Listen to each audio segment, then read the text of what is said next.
August 9th, 1942, 0130 hours. The Solomon Islands are a jagged shadow against a pitch-black horizon. On the bridge of the heavy cruiser, HMAS Canberra, the air is thick, a suffocating cocktail of tropical humidity and the metallic tang of salt spray. Rain squalls drift across the water like ghosts, momentarily swallowing the silhouettes of the nearby USS Chicago.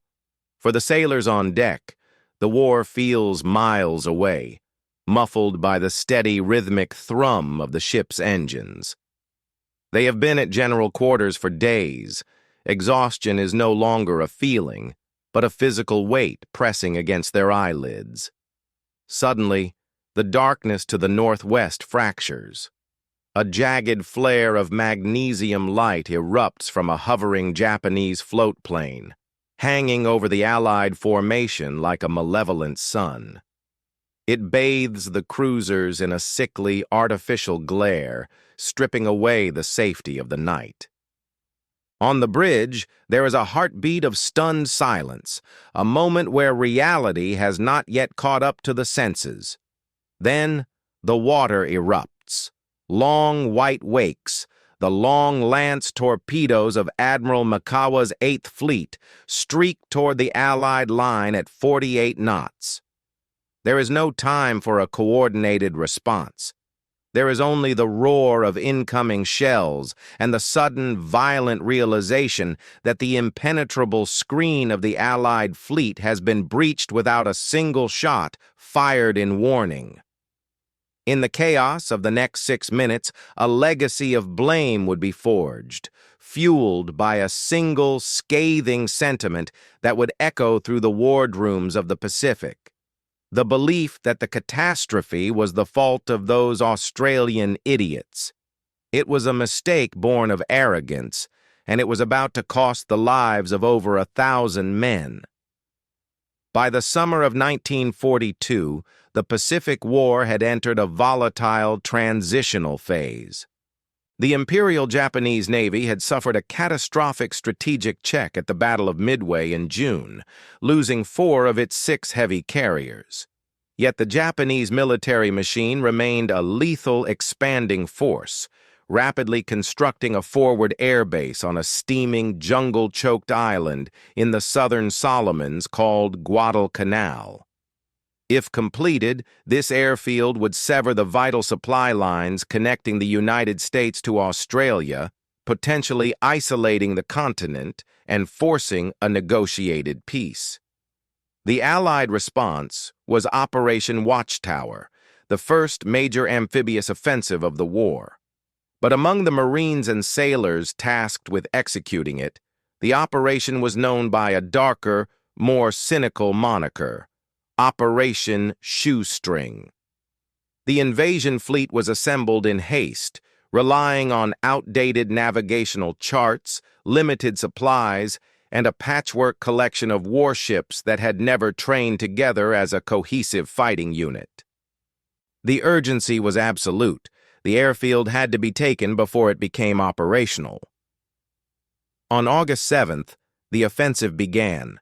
The 1st Marine Division stormed the beaches of Guadalcanal and nearby Tulagi. The landings themselves were surprisingly successful, meeting lighter resistance than anticipated. By the evening of August 8th, the Marines had secured the airfield, and the transport ships, laden with ammunition, food, and heavy equipment, remained anchored in the Sound, continuing the frantic process of unloading. Protecting these vulnerable transports was a screening force of Allied heavy cruisers and destroyers. This body of water, soon to earn the grim epithet Iron Bottom Sound for the sheer tonnage of steel that would sink beneath its waves, was geographically treacherous. To the northwest lay Savo Island, a dormant volcano rising sharply from the sea. It sat like a sentinel in the middle of the southern entrance to the Sound. Any enemy naval force approaching from the open ocean, down the long corridor of water known as the Slot, would have to pass Savo Island to reach the transports. To guard this gateway, the Allied Naval Command established a defensive perimeter.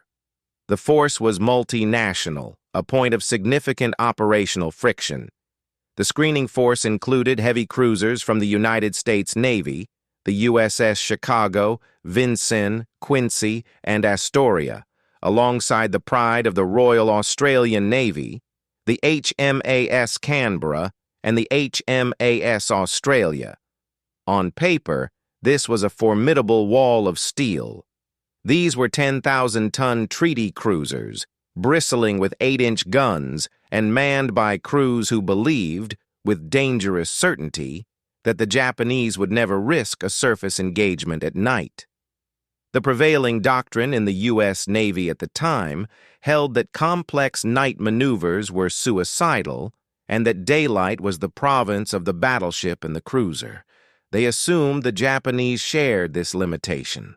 This assumption was compounded by a dangerous reliance on technology. The American ships were equipped with early surface search radar, a miraculous innovation that promised to strip the cloak of darkness from the enemy. The crews believed they could see anything coming long before it posed a threat. Consequently, the psychological atmosphere aboard the Allied ships on the night of August 8th was one of exhaustion mixed with complacency. They had been at general quarters for 48 hours, fighting off air raids during the day. As night fell, the captains allowed their crews to stand down to Condition 2, allowing half the men to sleep. They believed the screen was secure. They believed the radar would watch the gate. But the geography of the Solomons hid a terrifying reality. The high metallic content of the volcanic islands created land echoes that cluttered radar screens, creating a chaotic electronic haze. And while the Allies slept, trusting in their technology and their daylight victories, a Japanese task force was steaming down the slot at high speed. They were not relying on radar.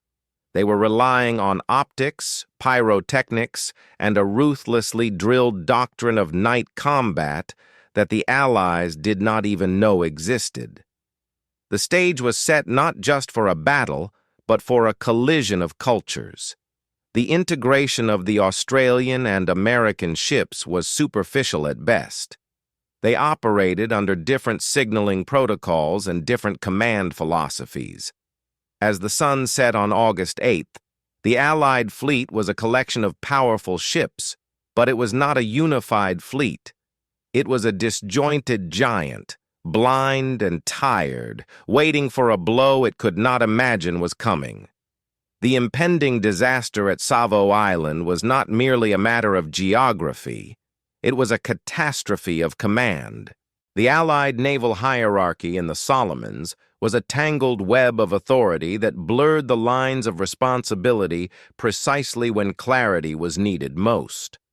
At the top sat Vice Admiral Frank Jack Fletcher, commanding the aircraft carrier task force that provided air cover for the invasion. Beneath him was Rear Admiral Richmond Kelly Turner, a brilliant but abrasive strategist in charge of the amphibious forces. Subordinate to Turner but tasked with the tactical command of the screening warships was Rear Admiral Victor Crutchley of the Royal Navy, commanding the Australian squadron. This tripartite structure began to fracture on the evening of August 8th. Citing fuel shortages and the loss of fighter aircraft, Admiral Fletcher made the controversial decision to withdraw his carriers from the area. It was a move that stunned the fleet. Without air cover, the transports anchored off Guadalcanal were sitting ducks for Japanese aircraft come sunrise. Turner, furious and feeling abandoned, decided the transports would have to withdraw the next day.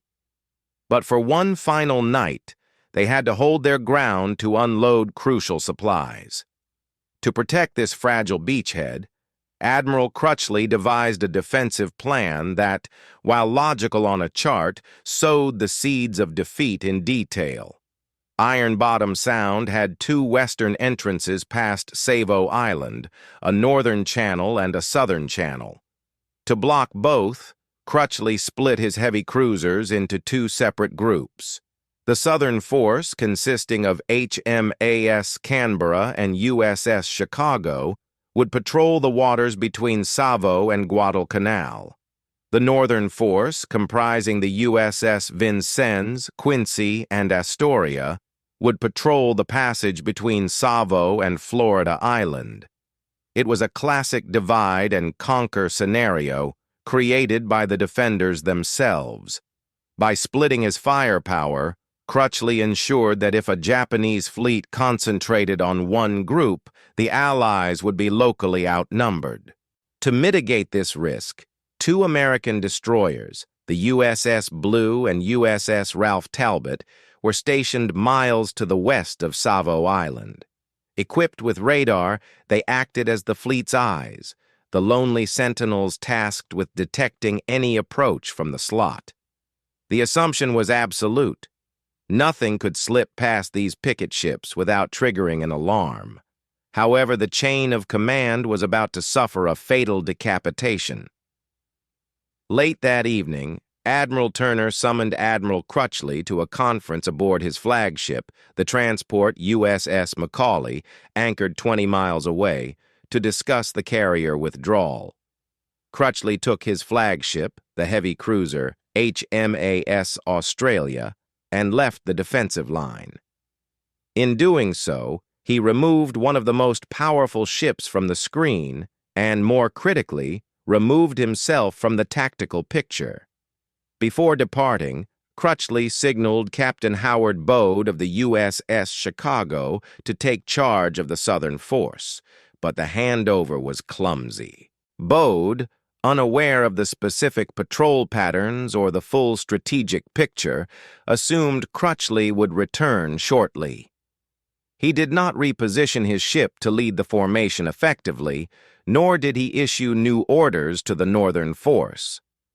The fleet was now effectively leaderless, a collection of independent ships patrolling in the dark, connected only by silence and assumption. Meanwhile, recon reports earlier that day had been tragically misinterpreted. An Allied scout plane had spotted Admiral Mikawa's approaching fleet, but had misidentified the heavy cruisers as seaplane tenders. Intelligence officers at Guadalcanal dismissed the sighting, concluding that the Japanese were merely setting up a seaplane base, not launching a high-speed surface attack. This confirmation bias filtered down to the captains. They expected air raids the next morning, not a naval battle that night. As the midnight hour approached, the trap was set. The picket destroyers Blue and Ralph Talbot steamed their lonely patterns, their radar operators staring at green noise, hindered by the interference of nearby landmasses. Behind them, the crews of the southern and northern forces dozed at their stations, lulled by the rhythm of the swell. They were blind, divided, and stripped of their commander. And steaming toward them at 26 knots was Vice Admiral Gunichi Mikawa's 8th Fleet, 7 warships manned by crews who had trained relentlessly for exactly this kind of darkness, poised to exploit the seams in the Allied defense with surgical precision. To understand why the Allied fleet was obliterated, one must look at a glowing green line on a cathode ray tube. In 1942, radar was the bleeding edge of naval warfare, a classified magical technology that promised to banish the fog of war. The American picket destroyers were equipped with the SC-1 radar. But this was not the crisp, sweeping digital display of modern cinema. It was primitive, temperamental, and notoriously difficult to interpret. The SC-1 relied on an A-scope display, a horizontal line that spiked when it detected an object. It did not show a map. It showed pulses. In the confined waters of Iron Bottom Sound, The radar waves bounced off the towering volcanic peaks of the nearby islands, flooding the screens with land clutter. For the exhausted operators staring at these flickering spikes for hours on end, distinguishing a moving ship from a stationary island was a task requiring immense concentration. The U.S. Navy trusted this technology implicitly, believing it created an electronic force field. They believed the machine would do the watching for them. They were wrong. The radar was looking, but it was effectively blind to the low profiles of Mikawa's cruisers hugging the dark shoreline. While the Americans stared at vacuum tubes, the Japanese stared into the dark.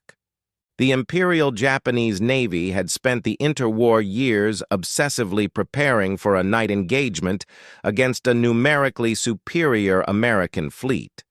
They had rejected the crutch of early electronics in favor of the perfection of human biology and optics.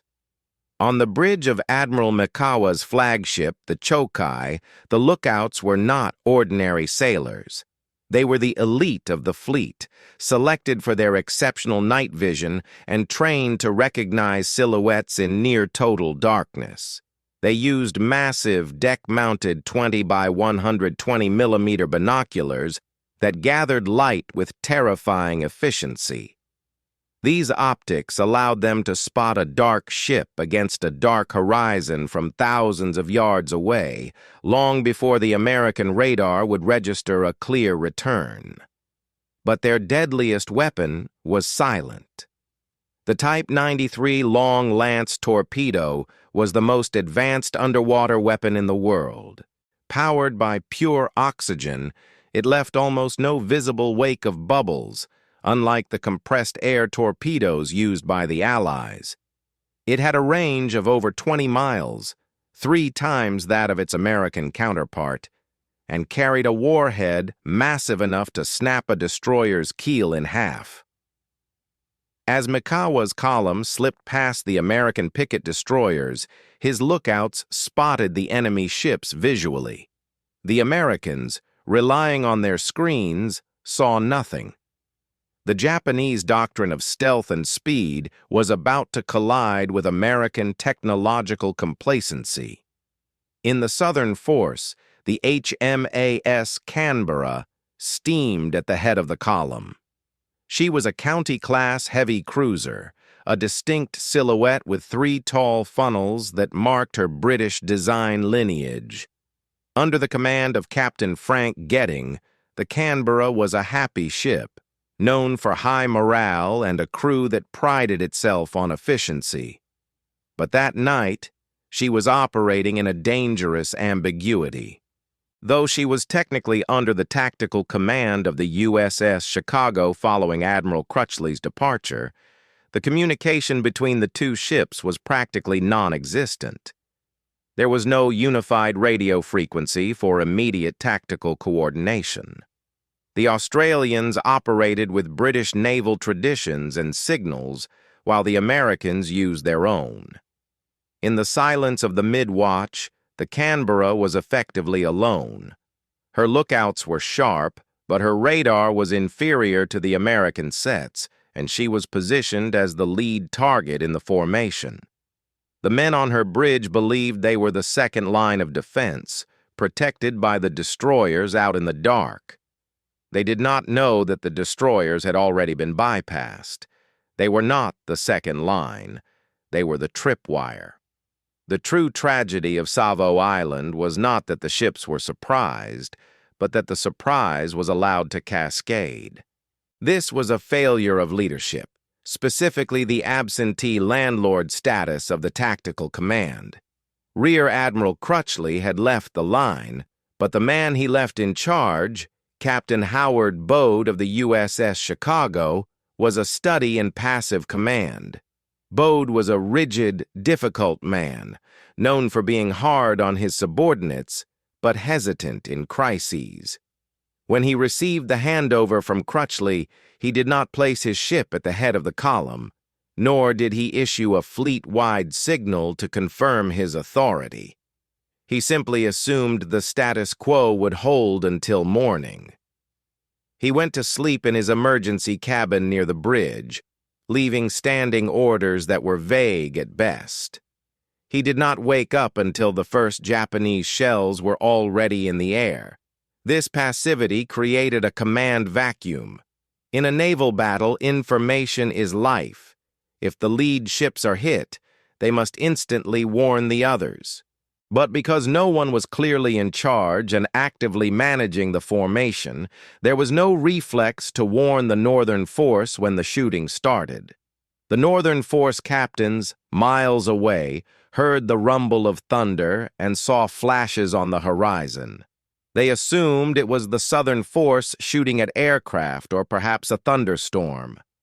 Without a desperate warning from a unified commander, they stayed on course, steaming straight into the same meat grinder that was devouring their comrades. History often focuses on the decisions of admirals, but the Battle of Savo Island was defined by the biological limits of the common sailor. The crews of the Allied ships had been at war for days without rest. The Condition 2 readiness state, allowing half the crew to sleep while the other half manned the guns, was a necessary gamble, but it meant that when the alarm finally sounded, the ship was effectively paralyzed. Imagine waking up from a dead sleep to the sound of explosions. The ship is rolling violently, the lights are out, you are disoriented, groggy, and your adrenaline is spiking so hard your hands are shaking uncontrollably. You have to find your battle station in the pitch black, through narrow corridors crowded with other terrified men. This was the reality for thousands of sailors that night. Gun crews arrived at their turrets only to find they had no firing solution. Damage control parties stumbled over equipment in the dark. The fog of war was literal here. The smoke from the funnels and the fires mixed with the sheer mental fog of exhaustion.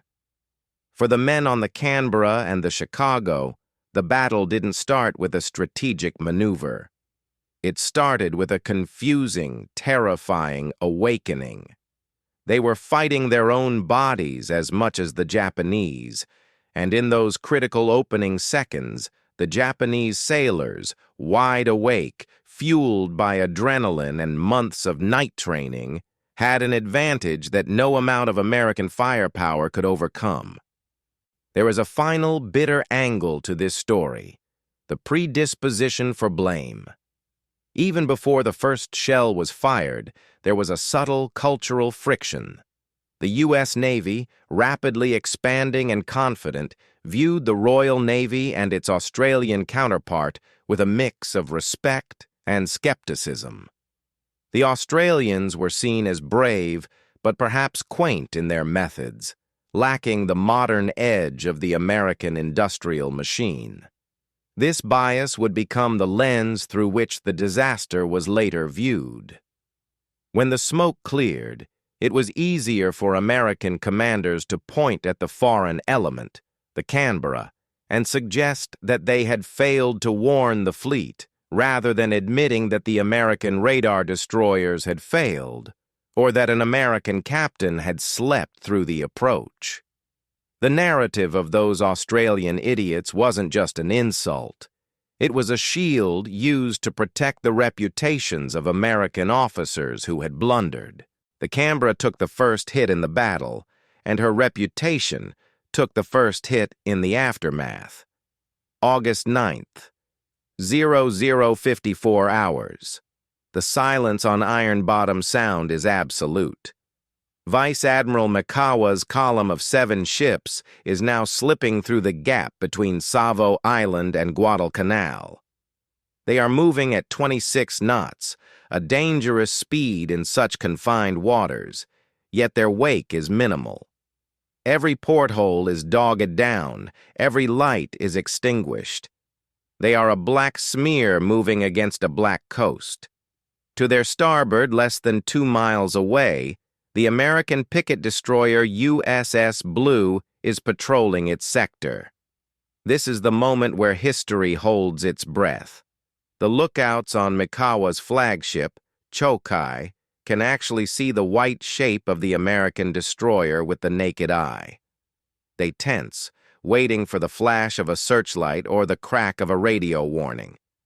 On the bridge of the Blue, the radar operator watches the green line of his SC-1 scope. It pulses rhythmically, cluttered with the ghosts of the nearby islands. The Japanese heavy cruisers pass through the destroyer's stern arc, a blind spot in the radar's coverage.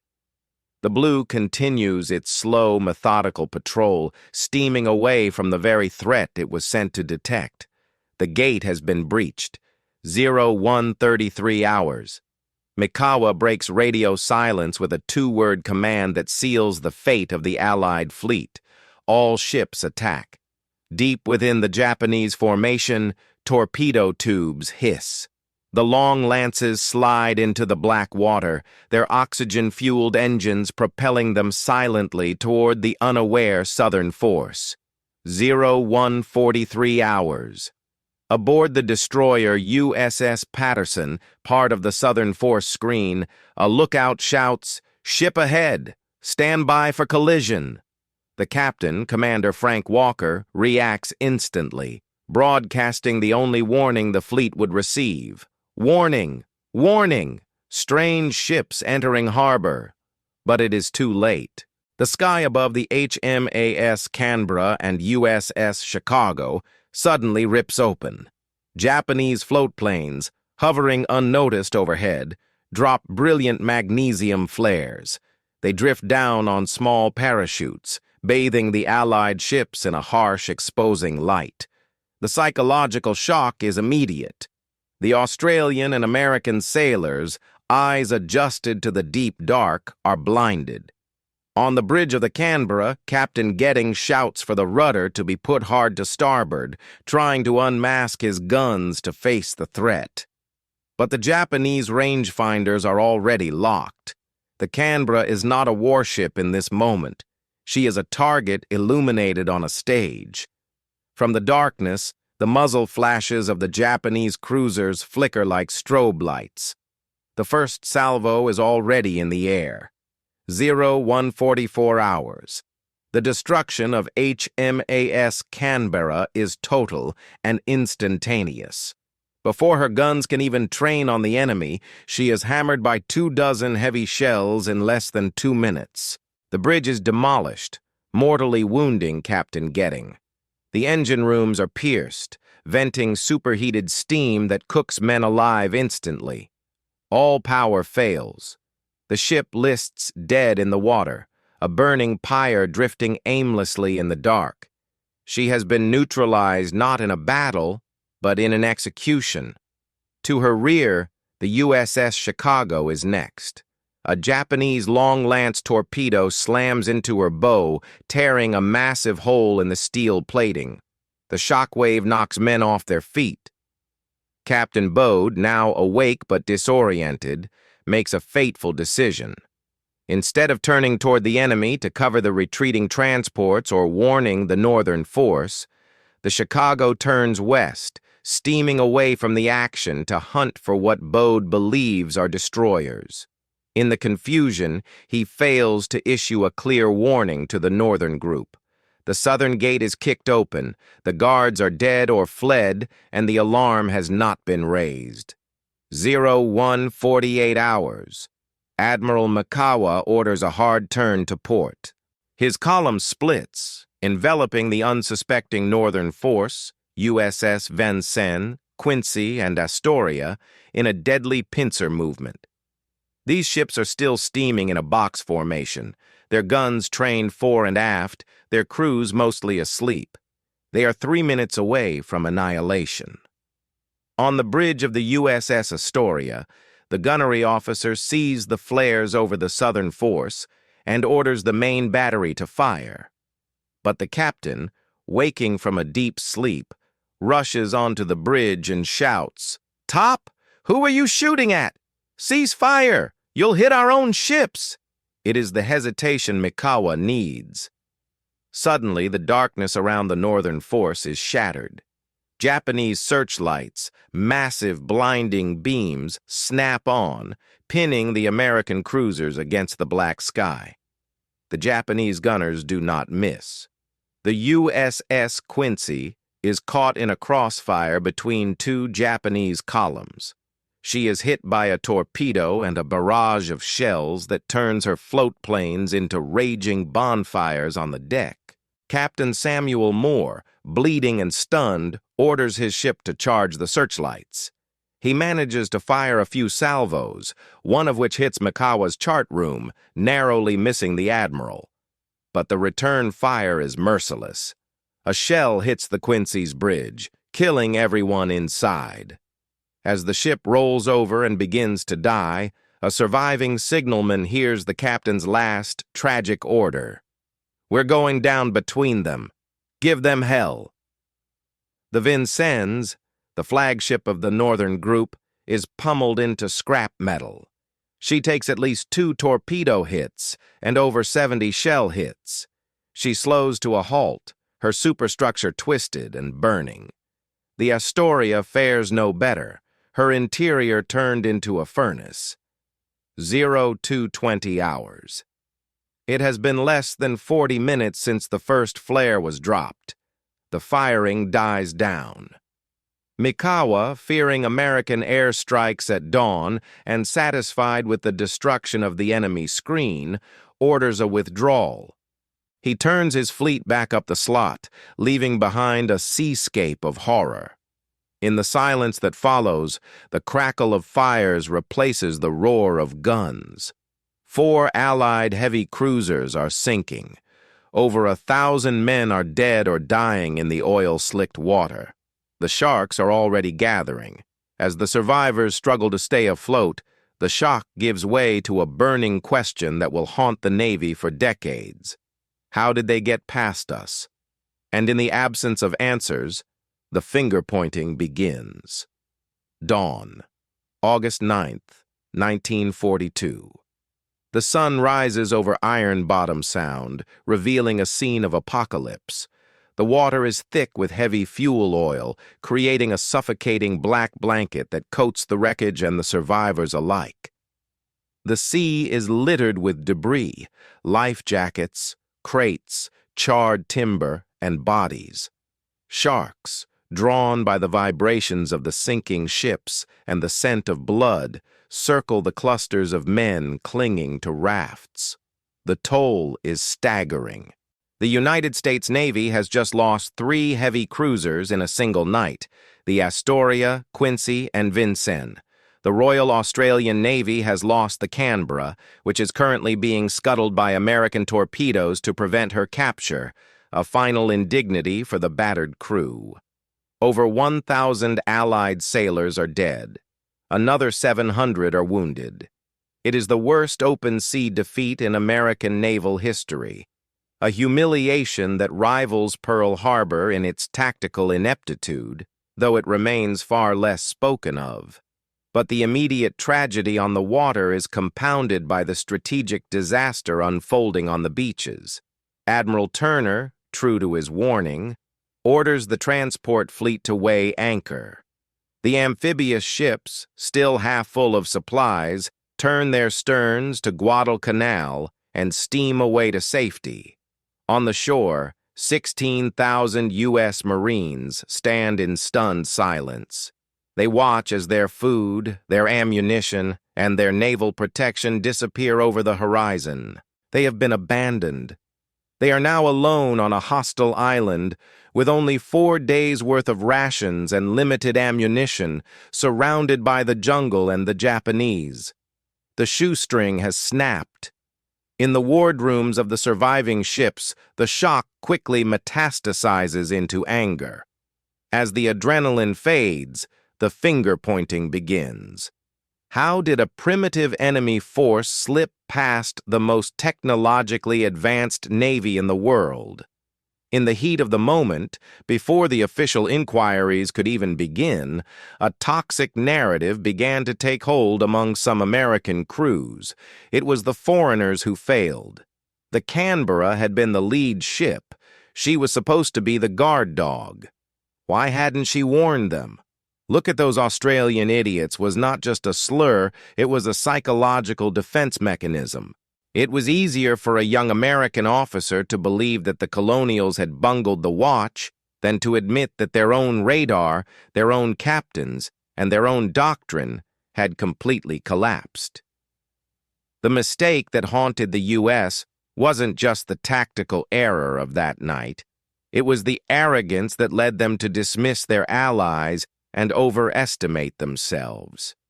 They blamed the Canberra for dying first, ignoring the fact that she had died trying to shield them. The true reckoning came months later, not on the high seas, but in the sterile, smoke-filled hearing rooms of the U.S. Navy. Admiral Arthur Hepburn was tasked with leading the official inquiry into the disaster. The investigation was exhaustive, peeling back the layers of failure one by one. And as the evidence mounted, the convenient narrative of Australian incompetence began to crumble under the weight of cold, hard facts. The Hepburn report found that the failure was systemic. It criticized Admiral Turner for the confusion regarding his position. It criticized Admiral Crutchley for leaving the formation without a clear handover, but the most damning evidence fell squarely on the shoulders of the American command. The report revealed that the radar picket destroyers, Blue and Ralph Talbot, had failed in their primary duty. It exposed the chaotic communications of the Northern Force, and most tragically, it highlighted the passivity of Captain Bode on the USS Chicago. For Captain Bode, the shame was absolute. He had not just lost a battle, he had lost the confidence of his service. Upon learning that he was to be court-martialed for his conduct that night, specifically for failing to warn the other ships, Bode shot himself in his quarters in Panama in 1943. He was the final casualty of Savo Island.